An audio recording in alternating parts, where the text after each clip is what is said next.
When Max bounded into our lives with oversized paws and zero sense of personal space, we had no idea we were about to witness something extraordinary. This wasn't just about adopting a German Shepherd. This was about watching two souls find each other in the most unexpected way. Max came to us from a family who couldn't handle him anymore. "He's too much," they said. "Too clumsy, too energetic, too dramatic." At 8 weeks old, he had already been labeled as the problem dog. But when I looked into those deep brown eyes, I didn't see a problem. I saw a puppy who just needed to be understood. Our daughter Lily was 2 years old, just learning to string sentences together and navigate the world on wobbly toddler legs. She was cautious around dogs, having been knocked over by a neighbor's Labrador months before. When Max arrived, she kept her distance, watching him from behind my legs with wide, uncertain eyes. If you're still watching and haven't subscribed, that honestly breaks my heart. We need people like you here. Please don't stay silent. The first week was chaos. Max didn't just walk, he crashed. He didn't just play, he destroyed. Shoes, furniture, patience, all fell victim to his puppy enthusiasm. And every time Lily got near him, he would lunge toward her with that goofy German Shepherd grin, tongue flopping out, causing her to shriek and run away. We started to wonder if we'd made a terrible mistake. Maybe the previous family was right. Maybe Max was just too much for a household with a toddler. But then something shifted. I'll never forget the morning it happened. Lily was sitting on the living room floor building a tower with her blocks. Max, who normally would have bulldozed through any activity like a furry wrecking ball, instead sat down a few feet away. He watched her, just watched. When a block fell and Lily's bottom lip started to quiver, Max slowly crawled forward and gently nuzzled her hand. She looked at him, really looked at him for the first time, and she smiled. From that moment on, they were inseparable. Max seemed to understand that Lily was small, delicate, special. With us adults, he was still his goofy, uncoordinated self, knocking into furniture and stealing socks. But with Lily, he transformed. He moved carefully. He played gently. He waited. When Lily napped, Max positioned himself outside her bedroom door like a furry guardian. When she ate, he sat beside her high chair, hoping for drop snacks but never begging aggressively. When she cried, he was there before we were, pressing his nose against her leg as if to say, "I'm here. You're okay." The real magic happened when Lily started becoming more mobile and confident. She would toddle around the house, and Max would follow exactly 3 steps behind. Not too close to overwhelm her, but close enough to catch her if she fell. And she did fall, often. Every single time, Max was there, letting her grab onto his fur to steady herself, standing perfectly still until she regained her balance. One afternoon, I found them both in Lily's playroom. She had dressed Max in a baby bonnet and was trying to feed him from her toy bottle. This 80-pound German Shepherd, this dog who had been deemed too difficult, sat there perfectly still, letting a 2-year-old dress him up, his tail wagging slowly with contentment. "Baby Max," Lily declared, patting his head. And from that day forward, that's exactly what he believed he was. Max started imitating Lily's behaviors.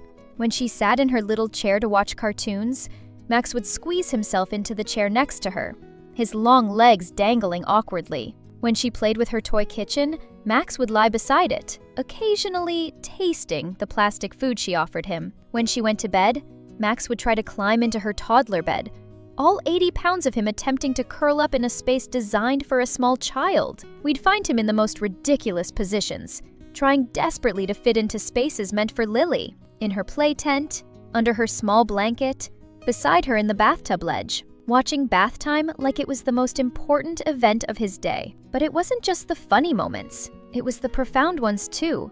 Lily went through a phase where she was terrified of thunderstorms. The first time a storm hit after Max joined our family, we expected chaos. Instead, when the thunder cracked and Lily started crying, Max walked calmly to her, laid down, and put his head in her lap. She wrapped her small arms around his neck, buried her face in his fur, and stopped crying. "Max, protect me," she whispered. And he did. Every single storm after that, Max would find Lily before the fear found her. As months passed, their bond deepened in ways that defied explanation. They developed their own language, a series of looks, sounds, and gestures that only they understood. Lily would tilt her head, and Max would bring her a specific toy. Max would make a certain low whine, and Lily would know he wanted to go outside. My favorite routine of theirs happened every morning. Lily would wake up and toddle to Max's bed in the corner of her room. She'd climb onto him, using him as a pillow, and they'd lie there together for 10 or 15 minutes, just being close. Max would rest his chin on her back, and she'd stroke his ears, and the house would be perfectly, beautifully quiet. Other parents would ask us, "Aren't you worried? He's such a big dog and she's so small." But when you watch a German Shepherd gently mouth a toddler's hand in play, when you see him stop mid-run because she called his name, when you witness him sit patiently as she uses him to practice her counting, you understand. This isn't just training or coincidence. This is choice. Max chose to be gentle. Lily chose to trust. One day, Lily got sick. Really sick. High fever, lethargic, unable to keep food down. The doctor said it was a virus that would pass, but it needed to run its course. Those 3 days were hard on all of us, but especially on Max. He refused to leave her side. While she lay on the couch, weak and feverish, Max laid on the floor beside her, his head resting on the edge of the couch cushion. He didn't eat much. He barely moved. When we tried to take him outside, he'd do his business quickly and rush back to her. When Lily finally started feeling better, the first thing she said was, "Max sad?" "Max was worried about you, sweetheart," I told her. She climbed down from the couch, wrapped her arms around his neck and said, "I okay now, Max." "I okay?" His tail wagged, and I swear I saw relief in his eyes. Now, at 4 years old, Lily and Max are still inseparable. Max is fully grown, a gorgeous German Shepherd with that signature tilted head and those expressive ears. Lily is taller, more confident, more independent. But their bond? It hasn't changed one bit. Every morning, Max waits by her bedroom door. Every afternoon, they play in the backyard, her throwing balls that he gently retrieves. Every evening, they curl up together, Max's head in her lap, her fingers tracing patterns in his fur. People still comment on how unusual their relationship is. "I've never seen a German Shepherd act like that with a child," they say. And they're right, it is magical. Here's what I've learned. Sometimes the most profound connections happen when we stop forcing things and just let them unfold naturally. Max wasn't trained to be gentle with Lily. He chose it. Lily wasn't taught to trust Max. She felt it. That previous family who gave Max up because he was too much, they were right in a way. Max was too much love, too much loyalty, too much heart for people who weren't ready to see the soul underneath the chaos. But for Lily, he's exactly enough.